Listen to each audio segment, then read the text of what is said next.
speak next has actually volunteered to vacate so we can get to sidetrack as quickly as possible.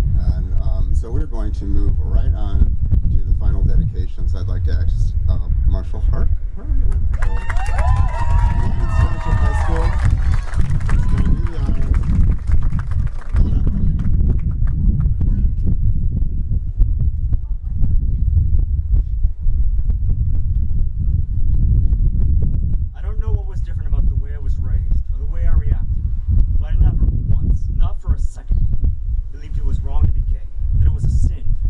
Sexuality was evil. Vito Russo. Pioneering journalist, lecturer, and author, Vito Russo's activism began in the early years of the gay liberation following the Stonewall riots. His movie nights screening of camp films were cultural touchstones for the Gay Activist Alliance, GAA, a gay rights organization founded in late 1969. A charismatic speaker and film buff from 1973 to 1990, Russo traveled throughout the United States and to several European cities, delivering lectures about celluloid plasma, the accompanying film clips, at college campuses and in assorted venues.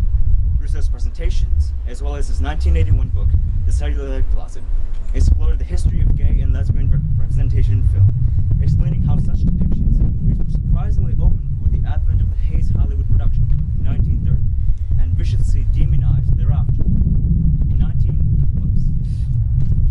In 1983, Russo wrote, produced, and co-hosted a WNYC TV public television series focusing on the gay community called Our Time. In 1985, the same year he was diagnosed with HIV. Sorry. Really just right on. Called Our Time. In 1985, the same year he was diagnosed with HIV. The defamatory and sensationalized coverage of the AIDS epidemic by the New York Post prompted Russo to co-establish the Gay and Lesbian Alliance Against Defamation, or GLAAD.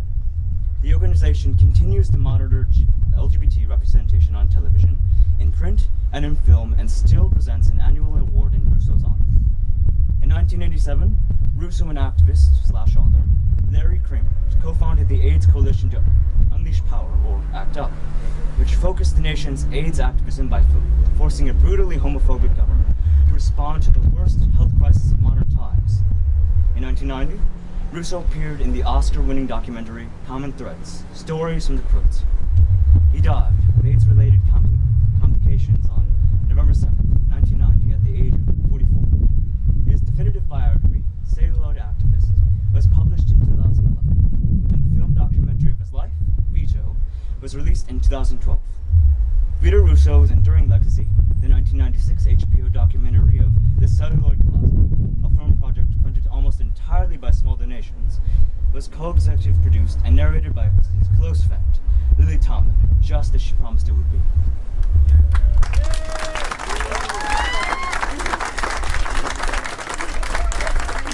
Thank you, Marshall. All right, who's doing the honors? Get ready, you get purple. I gotta be tall. Welcoming Vito Russo to the Legacy Wall. What?